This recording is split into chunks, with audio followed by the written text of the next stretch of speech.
কালী মন্দিরে পুজো দিয়ে শুরু নির্বাচনী প্রচার। সংবাদ মাধ্যমের মুখোমুখি হয়ে তৃণমূলকে একহাত নিলেন বিজেপি প্রার্থী। আবহাওয়ার খামখেয়ালিপনায় নাজেহাল অবস্থা বঙ্গবাসীর। তীব্র গরমে তাপদাহে জ্বলে যাচ্ছে শরীর। সময় যত বাড়ছে ততই চড়চড়িয়ে বেড়ে চলেছে তাপমাত্রার পারদ। তবে কেবলমাত্র কিন্তু আবহাওয়া নয়, পাশাপাশি ক্রমশই চড়ছে রাজনৈতিক পারদও। কারণ পাখির চোখ লোকসভা নির্বাচন। ইতিমধ্যেই অবশ্য সমগ্র দেশ জুড়ে শুরু হয়ে গিয়েছে লোকসভা নির্বাচন। চলতি মাসের 19 তারিখ অর্থাৎ শুক্রবার প্রথম দফা লোকসভা নির্বাচন অনুষ্ঠিত হয়েছে পশ্চিমবঙ্গে। উত্তরবঙ্গের মোট 3টি জেলায় কোচবিহার, আলিপুরদুয়ার এবং জলপাইগুড়িতে অনুষ্ঠিত হয়েছে লোকসভা নির্বাচন। তবে রাজ্যে এখনো 39টি কেন্দ্রে লোকসভা নির্বাচন বাকি, আর তাই প্রচার ময়দানে কোন রকম খামতি রাখতে চাইছে না রাজনৈতিক দলের প্রার্থীরা। আজ শনিবার প্রচার ময়দানে নেমে পড়লেন হুগলি লোকসভা কেন্দ্রের বিজেপি প্রার্থী কবির শঙ্কর বোস। তীব্র রোদ এবং গরমকে উপেক্ষা করে এদিন ভোট প্রচার ময়দানে নেমে পড়েন বিজেপি প্রার্থী কবির শঙ্কর বোস।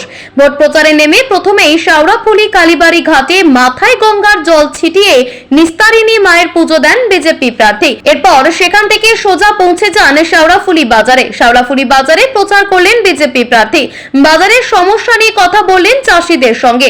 এখানেই কিন্তু শেষ নয়। এরপর বিজেপি প্রার্থী যে কাণ্ড ঘটালেন তা দেখে রীতিমতো অবাক আম জনতা। বাজারে যখন তিনি দলীয় কর্মীদের নিয়ে ভোট প্রচার সারছিলেন, সেই সময় তার চোখ হঠাৎ গিয়ে পড়ে সাফাই কর্মী মহিলাদের ওপর। দেরি না করে তৎক্ষণাৎ তিনি তাদের কাছে পৌঁছে যান হাতে জলের বোতল নিয়ে। আসলে তীব্র গরম এবং প্রখর রোদকে মাথায় নিয়ে সারাক্ষণ কাজ করে চলেছেন সাফাই কর্মীরা। সে কারণেই ভোট প্রচারে বেরিয়ে অভিনব উদ্যোগ নিতে দেখা গেল বিজেপি প্রার্থী কবির শঙ্কর বোসকে। মহিলা সাফাই কর্মীদেরকে বাজারে বসে থাকতে দেখে তাদের কাছে জল নিয়ে উপস্থিত হন বিজেপি প্রার্থী। নিজের হাতে তাদের পা ধুয়ে দেন।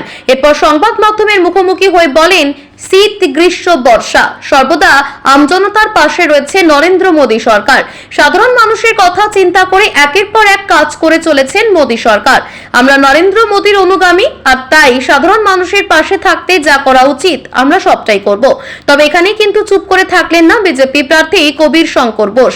সংবাদ মাধ্যমের মুখোমুখি হয়ে তিনি তৃণমূল কংগ্রেসকে একহাত নিয়ে বলেন, এসি 5 স্টার হোটেলে বসে বড় বড় কথা বলতে পারি না তৃণমূল কংগ্রেসের মতো, আর তাই এত রোদের মধ্যেও মানুষের কাছে পৌঁছাচ্ছি, তাদের সমস্যার কথা শুনছি এবং তাদের কাছ থেকে আশীর্বাদ নিচ্ছি।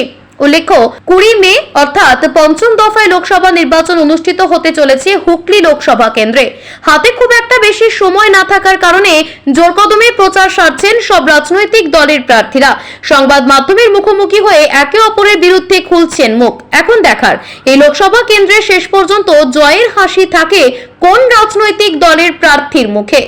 এই রাম নাম নিলে উনি রেগে যান, মমতা বন্দ্যোপাধ্যায় রেগে যান, সীতামার নামে কুরুচিকর মন্তব্য করেছে। এগুলো সব রাজনীতি, মন থেকে না এগুলো।